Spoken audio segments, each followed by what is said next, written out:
Olá, sejam todos bem-vindos a mais uma edição do Conexão Popular aqui pela TV Câmara Taubaté. Você nos acompanha no canal 4.2 TV aberta agora, né? O canal 4 é pela Claro TV e também através das nossas plataformas digitais Facebook e YouTube. Você acompanhou atentamente no domingo a apuração das eleições de 2024 de Taubaté e adjacências, né? Nas cidades vizinhas da cidade de Taubaté, e aqui você soube tudo em primeira mão, inclusive a perspectiva de quem chegaria ao segundo turno e o percentual de voto de cada um dos 6 candidatos e do Legislativo. E foi tão legal que nós vamos reverberar isso aí. Nós vamos estender um pouco mais essa avaliação e temos o prazer de receber aqui no nosso estúdio hoje o cientista político Gabriel Marcondes. Já o conhece de outras estadas aqui na TV Câmara. Gabriel, obrigado por aceitar o nosso convite, viu? Obrigado, Miguel. Boa tarde a quem nos assiste. É sempre um prazer voltar à TV Câmara. Eu que também sou do Corpo Legislativo, né? Do Poder Legislativo, estar aqui contribuindo com uma TV Legislativa é sempre um prazer enorme. E vamos repercutir aí um primeiro turno que foi de muitas emoções. Eu queria começar falando exatamente isso. Muitas emoções, reviravoltas. E eu queria saber da sua opinião a respeito dos principais pontos que você viu nesse primeiro turno aqui em Taubaté, Gabriel. Olha, primeiro 3. Vou pontuá-los, esses 3 pontos, depois a gente pode muito bem detalhá-los. Primeiramente, o que me chamou a atenção é um movimento contrário de reversão daquilo que a gente chama de poluição eleitoral. Os colégios eleitorais, a maioria da cidade aí, com chão limpo. Eu conheço casos de pessoas que chegaram a se acidentar, ter fraturas, escorregar naquele material que é jogado na véspera da eleição. Então, em alguns bairros ainda houve que é crime eleitoral aquilo, não se deve fazer. Em alguns bairros, porém, na maioria dos colégios que eu pude acompanhar, que eu rodei a cidade no domingo, a cidade bem mais limpa do que há anos atrás. Esse é um ponto que me chama a atenção e eu acho que essa deve ser a última eleição com o Santinho jogado na rua, porque se a gente for comparar o desempenho de quem jogou ou de quem não jogou, parece que está melhor não jogar ultimamente. Se isso funcionou em algum tempo, foi há muito tempo. Há muito tempo. Até porque, né, hoje em dia temos isso aqui. Exatamente. Então já não tem mais necessidade dessa poluição. Outro ponto que me chamou a atenção e diz respeito especificamente a Taubaté é a abstenção. Tá? 29,4%, quase 30%, é muito alto. É uma abstenção típica de pandemia. Né?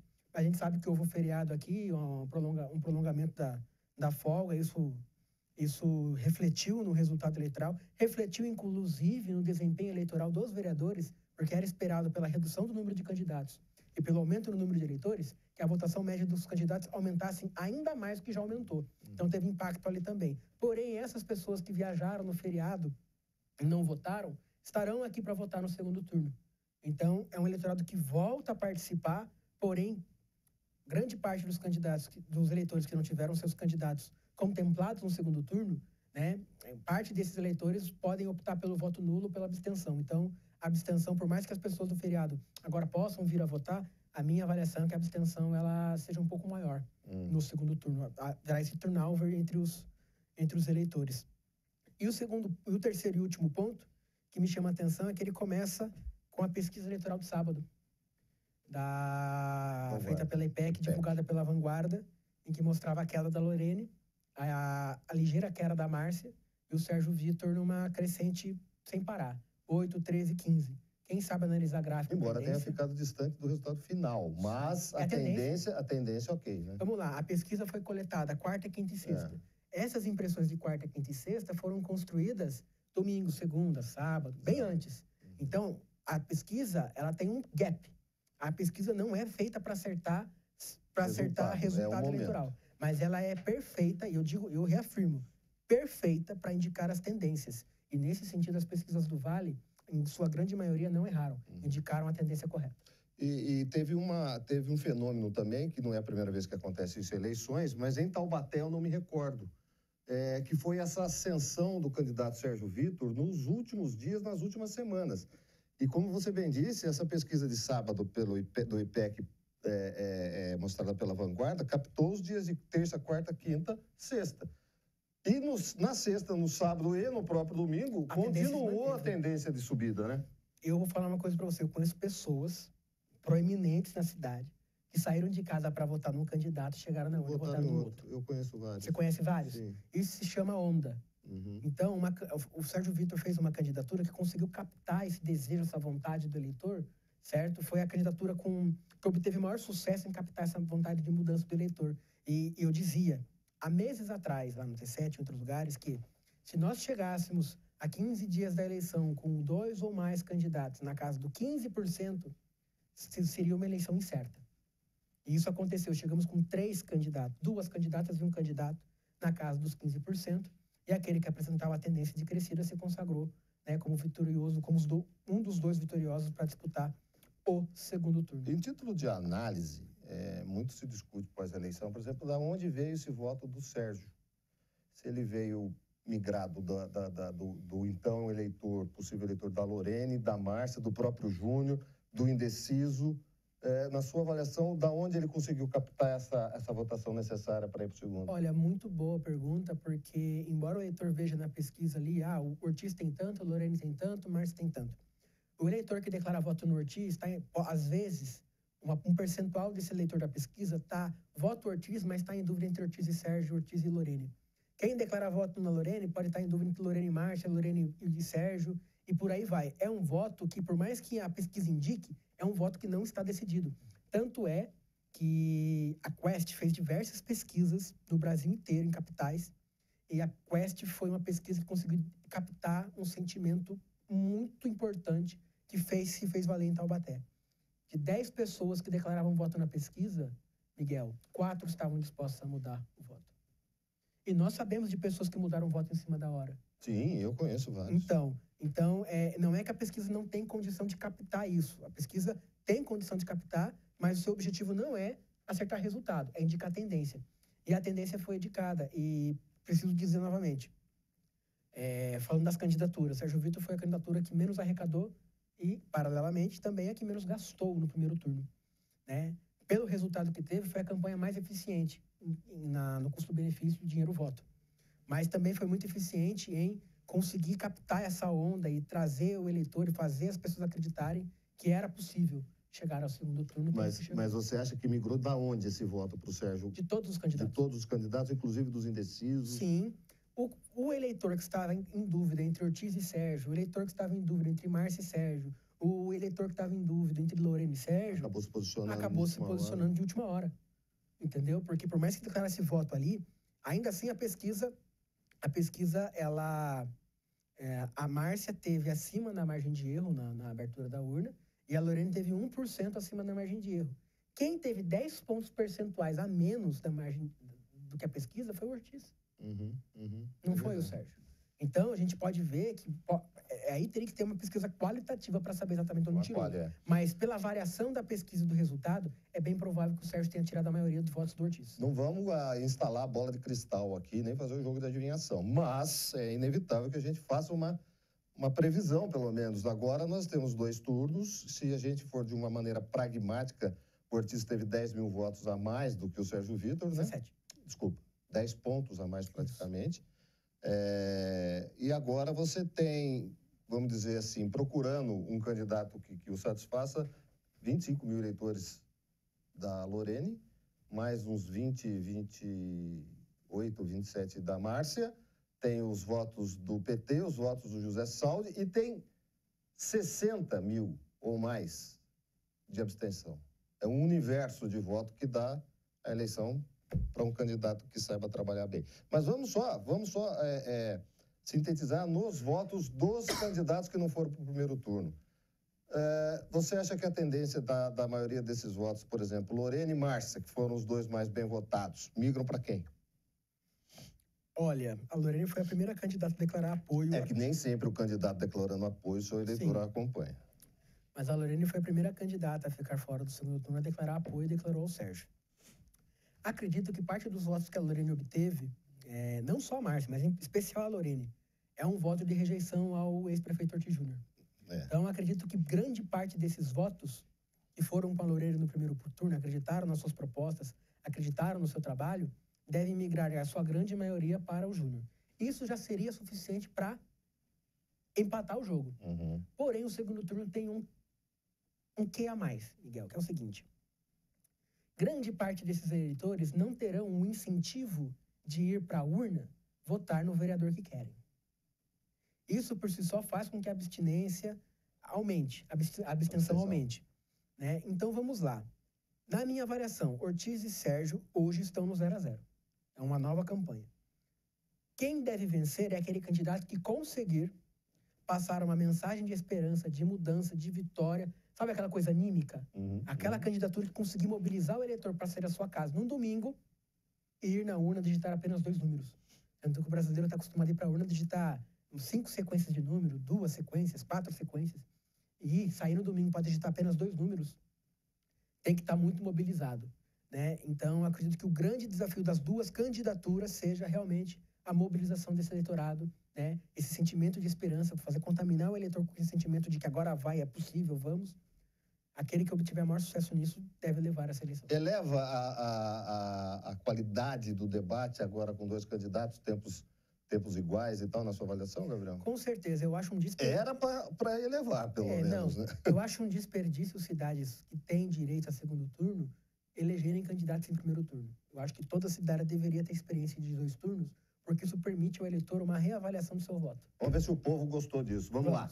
Nós temos aí uma enquete a respeito do... Será que a população gostou da cidade ter levado essa eleição para o segundo turno? Vamos acompanhar. Para mim já era esperado Taubaté ter segundo turno. Eu achei que foi interessante, né? Porque isso aí mostra que os eleitores eles estão tendo dúvida ainda e é importante que você tenha continuidade para poder ter uma disputa legal, né? Sim, cara, na medida do possível do que estava previsto para ser mesmo, eu acho que foi bom, até então está me agradando, mas espero que continue assim me agradando. Achei uma boa, porque o pessoal tá tendo diversidade em alguns candidatos, aí é bom para a população ver quem realmente quer votar. Eu acho que é bom que geralmente só escolhe um candidato sempre, é bom ter uma variação para pelo menos terem decisão dessa vez. Eu achei que foi bom em parte, porque eu acho que seria a oportunidade do povo de Taubaté fazer uma mudança na política de Taubaté. Então, achei que vai ser muito importante para a nossa cidade, né? Tá escolhendo seu eleitor. Espero que dê tudo certo no segundo turno e tenha um ótimo prefeito. Gostei bastante, porque a gente precisa que Taubaté mude, né? Que a gente tenha o novo, que tenha um novo prefeito, uma nova administração, porque tem muita coisa em Taubaté que precisa mudar. Tem muita coisa que precisa mudar. É uma cidade que apresenta grandes e importantes desafios para o próximo eleito. E a população gostou do segundo turno, porque eu acho que realmente é um exercício de democracia, do debate, de conhecimento do interesse e do conhecimento do candidato pela cidade, né? Porque aquele que tiver um discurso vazio vai ficar bem nítido, bem explícito para a população quem tem conteúdo e quem não tem. Eu acho que a população gostou, né, Gabriel? Sim, a população gostou porque permite a ela, inclusive aqueles que tiveram uma outra opção no primeiro turno, reavaliarem seu voto e fazerem uma decisão. Você acha que desculpe interromper, mas é que agora você pegou uma coisa que às vezes eu fico pensando. A pessoa entra, por exemplo, no segundo turno com, vamos dizer, um número aleatório, 50 mil votos. Você acha que ele corre o risco de diminuir essa votação? Alguém que votou nesse candidato e ele se arrependeu e não vota mais? Você acha que existe isso? Corre. Mesmo? Eu vou te citar um exemplo. Ótimo. 2006, Lula e Geraldo Alckmin. Alckmin fez menos votos no segundo turno do que no primeiro, verdade, para presidente da República. E por quê? Porque ele se desconfigurou. Ele não era mais o Alckmin da primeira. Ele não era mais o Alckmin, porque aí ele foi lá, botou no macacão da Petrobras, o Jomão de petróleo, blá. Não é o PSDB. Não era o PSDB de 2006 aquilo. Então, isso causa ruído na imagem do candidato, né? Ainda mais lutando contra a máquina, contra um governo que vinha com melhores nos indicativos sociais e econômicos, apesar dos escândalos de corrupção. Isso pesou contra. E eu vou te falar mais uma coisa. Tem um critério antropológico no eleitor. Que há, sim, muitos eleitores que gostam de votar naquele que vai ganhar. Eu acho que este sentimento pode ter um sentido diferente nesse segundo turno. Residual, mas pode ter. Tá? Qual? De troca de voto. Sim. Verdade, eu acho que mas ele perde voto, migrando esse voto para o adversário? Perde. Isso é possível. Não estou dizendo que pode ocorrer, mas é uma possibilidade. Há uma possibilidade. Do eleitor que gosta de votar naquele que vai ganhar. E se houver um entendimento geral de que aquele que vai ganhar mudou, esse voto muda também. Eu conheço pessoas... totalmente não convicto também, né? Não é. É um efeito antropológico. A pessoa gosta de votar em quem vai ganhar. Exatamente. É o Tem tal um do efeito voto útil. psicológico. Não é nem útil isso, porque o voto útil você exerce no primeiro turno. Sabe quem No exerceu? primeiro turno é o voto útil. Sabe quem exerceu o voto útil no primeiro turno? O eleitor da Lorena e da Márcia, que optaram pelo Sérgio. No Sérgio. Isso é um voto útil. Eu vou votar em quem está na frente, em quem tem chance de chegar no segundo turno e Ou quem derrotar tem talvez o melhores chances candidato. no segundo turno. E talvez derrotar o candidato do qual eu não quero. Porque as pesquisas indicavam o ex-prefeito com uma rejeição muito baixa, né? Só que aí, quando nós vemos um movimento nas urnas, as pesquisas indicavam 45 pontos de votos válidos percentuais, e a urna abre 35, 36, você tem a ideia de que se você somar os votos de Sérgio, Márcia e Lorene, que em tese são pela mudança, se você somar essa votação, é quase o dobro do que o Ortiz teve. E isso, no segundo turno, pode fazer muita diferença. Certo? Não estou dizendo que a votação dos três vão fechar e vão superar o júri. Não. É 0-0, uma nova eleição. Mas isso indica que, no primeiro turno, grande parte dos eleitores de Taubaté fizeram uma opção pela mudança. Né? Então, acho que isso pode se refletir e acabar reverberando no segundo turno. E a população gostou dos candidatos que foram para o segundo turno? Tem mais uma enquete. Vamos lá. Sinceramente, não me agradou, porque eu esperava ter visões de esquerda dentro desse resultado. A gente teve dois candidatos de direita, né?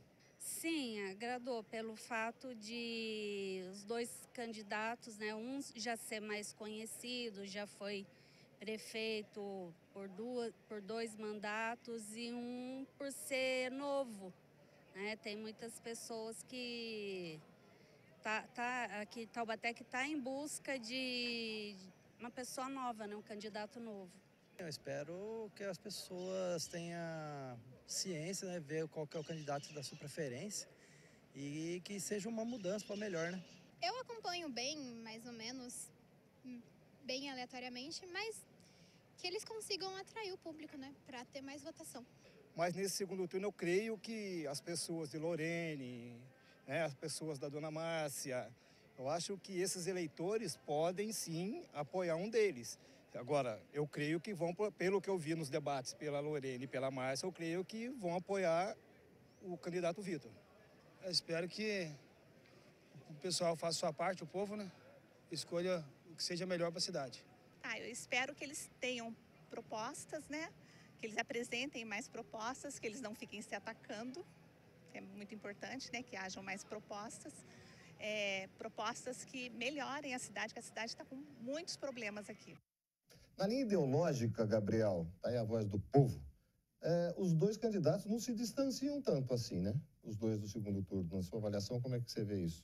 Não, são 2 candidaturas de direita, 2 nomes já consolidados à direita. Você querer tarimbar a pecha de esquerdista em qualquer um, esquerdista em qualquer um dos 2 candidatos, é um tiro na água, não tem como rolar. E deu para ver ali com um cidadão que sentiu falta de ter uma candidatura de esquerda no segundo turno.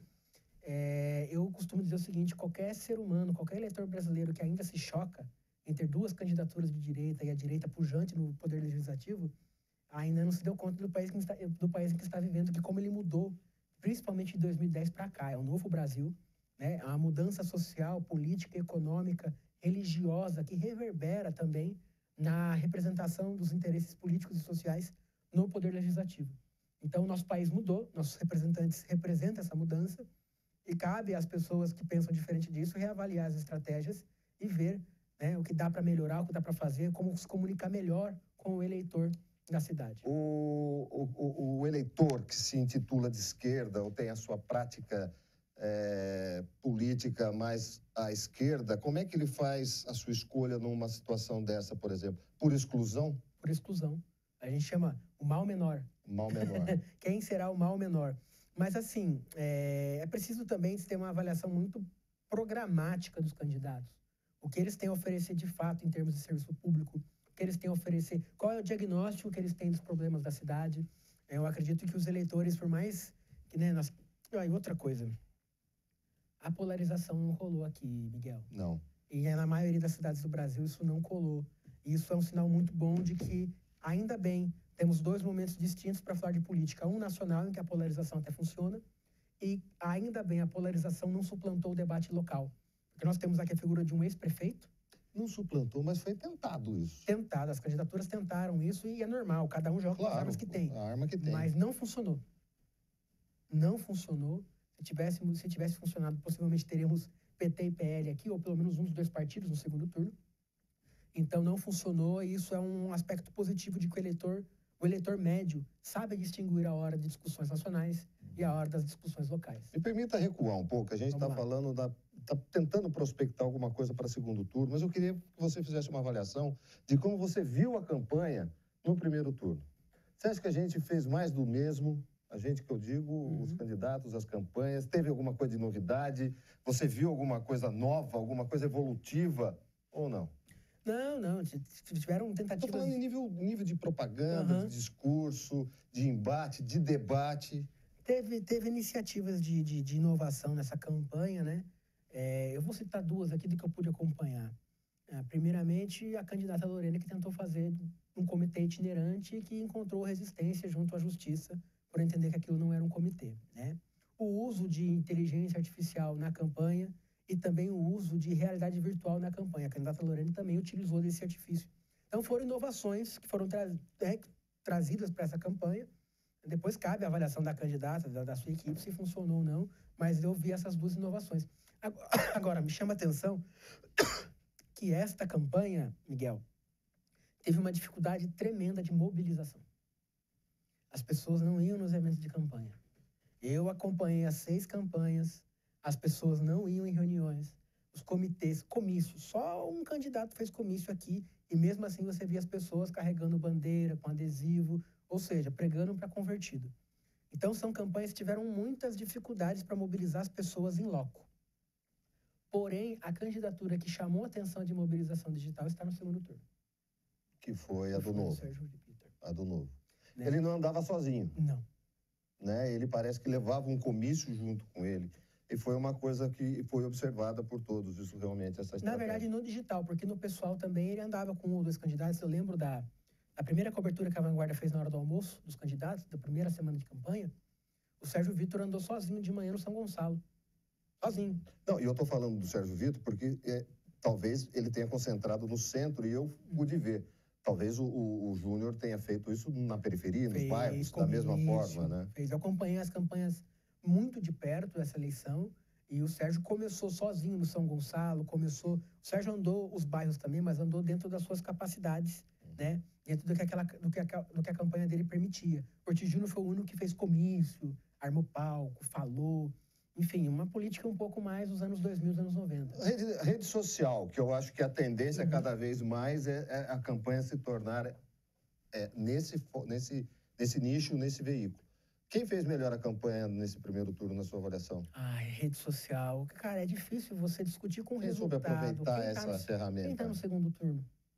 É difícil você discutir com o resultado. O candidato que está no segundo turno, de fato, fez a melhor campanha. É difícil você discutir contra o resultado. E o Sérgio Vitor, sabendo da limitação financeira da sua campanha, de rua, de tal, investiu com muitos apoiadores voluntários, né, mobilizadores digitais que endossaram a sua campanha. Né? E isso se reflete agora, até hoje, e continua nas redes sociais. Né? Nas páginas, nos lugares que se posicionam. E aí, como é que vamos no segundo turno? Você vê que a presença digital dele é mais forte. Agora é muito mais forte que a do outro candidato. Isso se deve porque ele plantou e trabalhou isso desde o primeiro turno. E é uma coisa, Miguel, que é uma face da campanha, porque hoje a campanha andam junto, rua e digital. É uma face da campanha que acho que foi pouco visualizada no primeiro turno e que agora começa a saltar os olhos. A face digital. Então, quem fez a melhor campanha digital? Eu vou recorrer aos resultados, que os resultados não mentem. O candidato que está no segundo turno. Bom, agora eu quero... aqui, né? Eu quero saber o que o povo espera da campanha no segundo turno. Vamos ver. Não muito. Eu esperava que fossem eleitos vereadores novos, né? Mas a maioria dos vereadores que foram eleitos foram aqueles vereadores que já estão há muito tempo na administração. Não me agradou.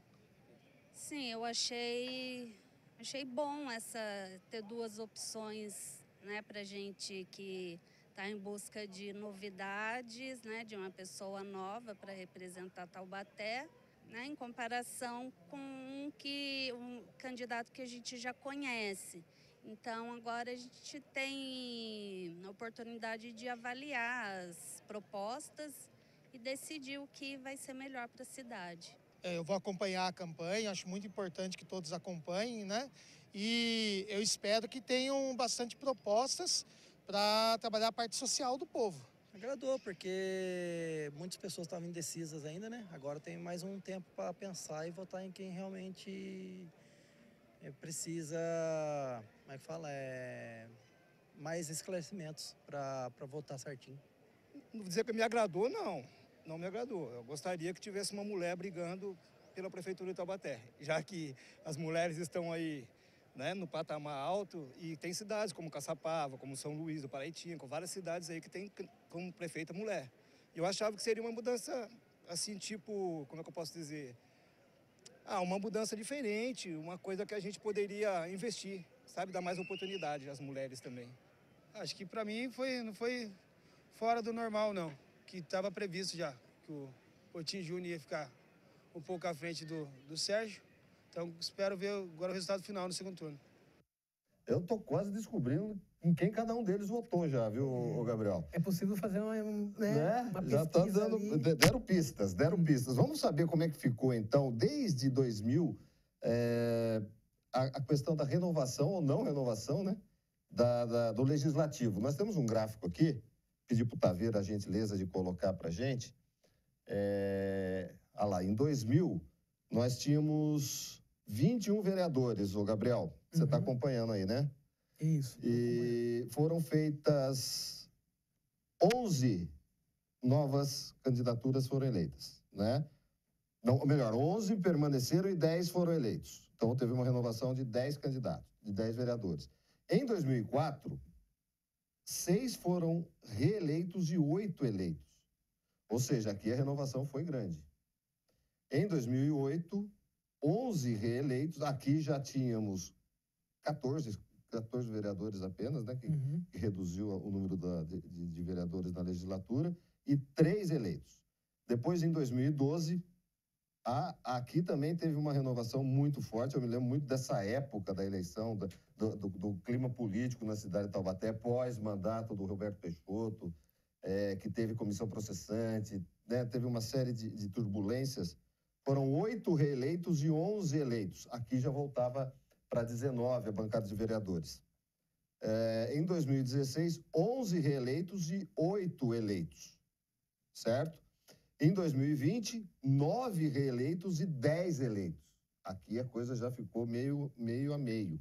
E em 2004, eu acho que foi a que teve menos renovação, que foram apenas 5 vereadores novos e 14 reeleitos. O que você acha disso? Quando a gente analisa um gráfico desse, a gente costuma dizer que o jacaré abriu a boca, né? Quando o jacaré abre a boca é porque houve uma mudança significativa no status quo. Eu posso falar com muita propriedade disso, porque meu TCC foi sobre renovação nas câmaras municipais. E o primeiro fato que chama a atenção é o seguinte: todos os vereadores tentaram a reeleição. Todos os vereadores foram para o pleito. Então, nós não temos renovação compulsória, que é aquelas cadeiras que vagam por vereadores que não disputaram a reeleição. E vamos parar de hipocrisia e dizer o seguinte: esse legislativo foi aprovado. Olha, essa legislatura acabou tendo o ok da população. Olha, eu entrei em discussões na cidade sobre isso daí, de algumas pessoas que não gostaram do resultado, mas é difícil discutir com os resultados. Eu discuto os resultados, com os resultados eu não discuto. Se de 19, 14 retornaram, e tem um que retornou, que é o velho e bom Bilili, que voltou de novo. Sim. Então, isso mostra uma aprovação, porque é difícil discutir com o resultado. Mas, olha, me chama a atenção também, Miguel, desses dados, que nas outras eleições, muitos candidatos não vieram à reeleição.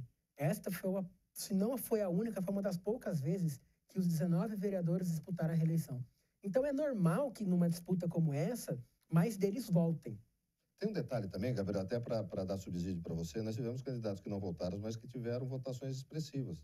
Sim. Marcelo Macedo teve Paulo mais Miranda. de 2.400 votos, o Paulo Miranda teve 1.800 votos, não me lembro mais, a Elisa acabou tendo uma votação um pouco menor que isso. Quem mais não retornou? Serginho teve 1.800 votos.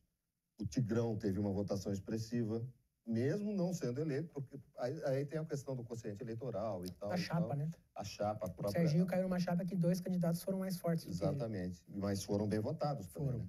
Foram. É um detalhe interessante porque o PDT não fez uma votação boa. Mas por que o PDT fez 2 cadeiras?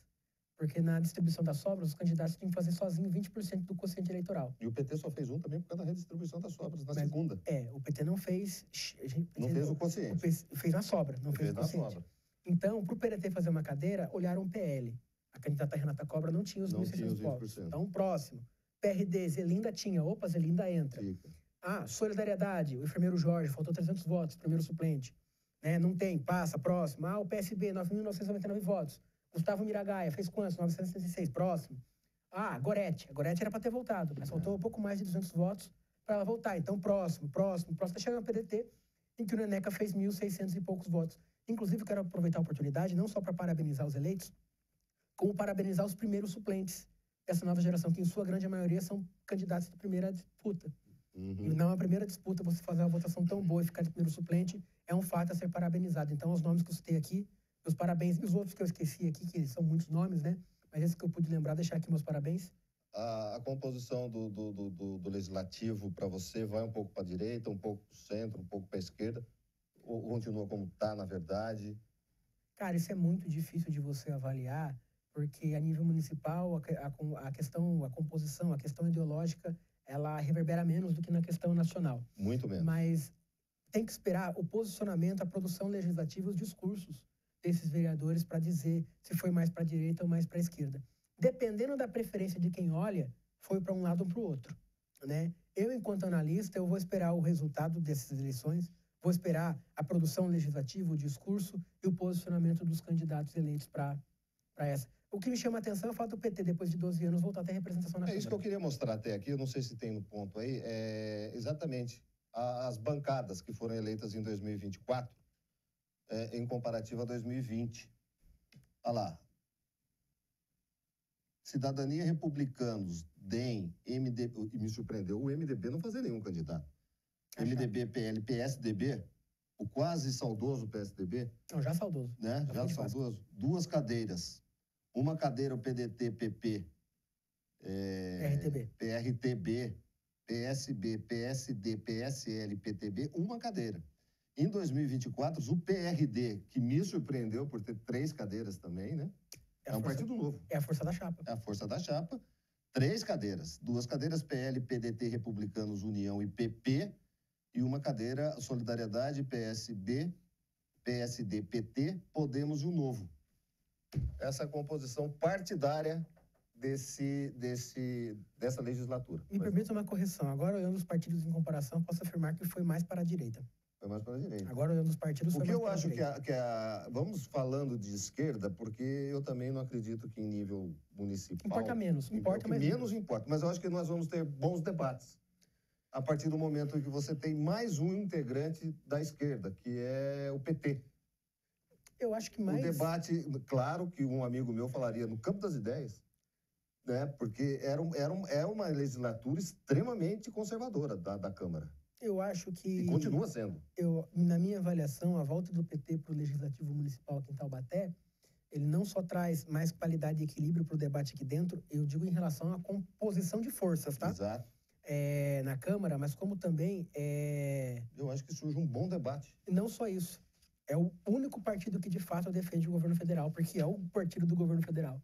Então, acredito que o vereador eleito pelo Partido dos Trabalhadores... O PSB da vereadora Elisa, sim, também. Da Thalita? Desculpa, da vereadora Elisa, não, a vereadora Thalita, me perdoe. Sim, também, mas agora nós temos um vereador, né, do partido do governo federal. Genuinamente já foi candidato a prefeito, disputou o segundo turno, é uma figura conhecida na cidade. Me surpreendeu o seu desempenho eleitoral, teve um desempenho eleitoral muito acima do esperado, né? Parabenizar também a sua primeira suplente. No caso do suplente, não vale os 20%, não vale os 10%. Então, a professora Rosalba, de fato, é a primeira suplente do vereador Isaac do Carmo, a partir de janeiro. Então, acredito que, dada a composição, sim, embora o PT tenha recuperado uma cadeira na Câmara, a composição, a média da Câmara de Taubaté tenha se deslocado um pouco mais à direita, mas acredito que, pelos quadros eleitos, nós possamos ter aí uma elevação da qualidade do debate aqui dentro da casa. A pauta do segundo turno, na sua avaliação, o que a população de Taubaté espera ouvir dos 2 candidatos que estão concorrendo agora no segundo turno, Gabriel? Qual você acha que é a pauta importante que os dois façam um papel agora de consultor político dos dois candidatos. O que vai interessar para a população? Aqui no 0800 da TV Câmara? Isso. Esperança. Aquele candidato que conseguir mobilizar os eleitores, fazê-los acreditá-los que é possível mudar, que é possível conseguir, que a gente pode, não, nós vamos. Aquele candidato que conseguir imbuir o eleitor desse sentimento, e isso passa por melhores propostas, isso passa também por credibilidade, isso passa também, né, por discurso e também por prática. Se todos esses componentes, e também apoiadores, né, volume, força na rua, se todos esses componentes da campanha conseguirem elevar a moral do seu candidato, elevar a moral das candidaturas, a candidatura conseguir mais passar a mensagem de esperança, de agora vai, tende a levar esta eleição. Você acha que, assim como foi mostrado na última pesquisa, na simulação de um segundo turno, o único que dava praticamente empatado era exatamente os dois que estão no segundo turno? Aquela pesquisa é uma montagem. A IPEC que saiu no sábado mostrava o Júnior com vantagem, sim. Nós tivemos que apurar isso no ar e, infelizmente, aquilo é uma montagem. Era uma montagem? Como assim? Porque pegaram o cenário do segundo turno e botaram o Ortiz e o Sérgio... 39, 38? Não existe. Como assim? Não existe. Sério isso? Sério. A pesquisa IPEC de sábado, vanguarda, véspera da eleição, mostra o Ortiz Júnior com uma larga vantagem em relação ao Sérgio no cenário do segundo turno. Uma larga vantagem, porém, com 1 ou 2% a mais para o Sérgio em relação a Márcia e Lorene.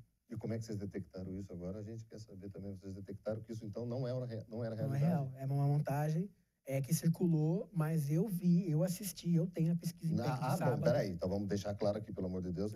Saiu certo no veículo que divulgou? Saiu. E a montagem foi depois que chegou? Foi. Tá. Vamos deixar tudo certo. claro, agora você me assustou. Não, tá tudo certo. Por quê? E também, porque aquele cenário de segundo turno vem a reboque da pesquisa do primeiro turno, que dava 45. Então, eu aguardo ansiosamente a primeira pesquisa IPEC, né? O primeiro debate eleitoral. E eu preciso também fazer uma ressalva. Os debates eleitorais da cidade não foram favoráveis ao candidato Sérgio Vitor. Por quê?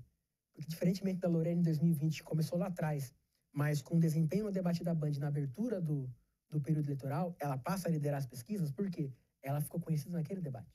E dali ela liderou até as últimas pesquisas do primeiro turno. Sim. O Sérgio Vitor teve o debate da Câmara na semana, depois o da Band, depois o da Vanguarda. Então, este sequencial de debates não favoreceu o candidato ser tão conhecido antes, no início da campanha. Ele começou a ser conhecido um pouco mais já na reta final da campanha.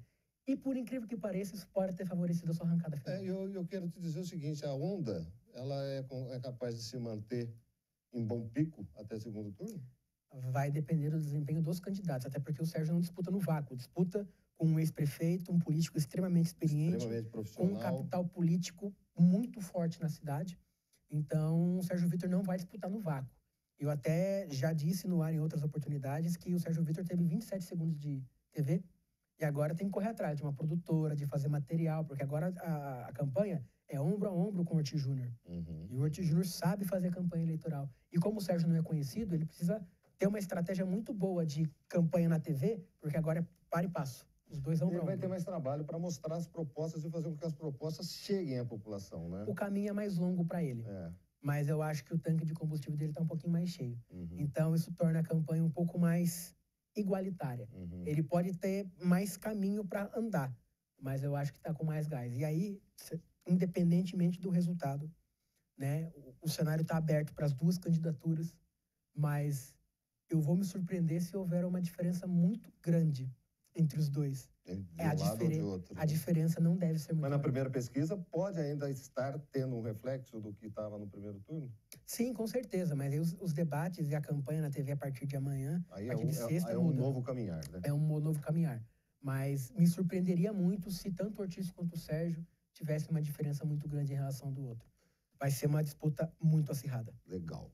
E que seja de alto nível. Taubaté merece. Né? Nós precisamos entender as propostas dos dois candidatos. Né? Taubaté merece superar o que foi a eleição de 2020 em nível de baixaria. Exatamente. E vamos aguardar que sim. Gabriel, queria agradecer a sua participação mais uma vez aqui conosco. Terão outras, evidentemente. Nós temos de certa forma, um longo caminho até a próxima votação, que acontece dia 28, né? 28 de outubro. Deixe seu recado para a população. Vamos votar, rapaziada. Vamos votar. Não tem feriado. Vamos votar. É importante para a nossa cidade você votar conscientemente. Obrigado, Miguel, pelo espaço. Agradeço a TV Câmara. É sempre um prazer estar aqui contribuindo com esta grande TV Câmara, com este poder legislativo, o qual eu tenho um carinho e um respeito muito grande. E acompanhar as eleições, né? Vamos acompanhar e fazer um pedido aos nossos eleitores, aos nossos cidadãos, que votem, que saiam das suas casas no domingo, exerçam o seu direito de votar, porque muita gente morreu e lutou para que nós pudéssemos ter o direito de hoje sair das nossas casas. Valorizem esse momento da melhor maneira que vocês puderem. Poder sair de casa e votar. Então, valorizem, porque isso não veio de graça, veio a muito custo, suor e sangue, lágrimas, ranger de dentes, de muita gente que lutou pela democracia nesse país. Obrigado, Gabriel. Obrigado a você. E só para te lembrar que é evidente que a TV Câmara vai fazer a cobertura completa desse segundo turno das eleições entre o candidato Ortiz Júnior e o candidato Sérgio Vitor, né? Com entrevistas, debates, a cobertura, a apuração que você conhece tão bem aqui por parte da TV Câmara, toda a equipe envolvida, para levar para você a melhor e mais ampla informação deste segundo turno das eleições 2024 em Taubaté. Conexão volta semana que vem. Um grande abraço a todos.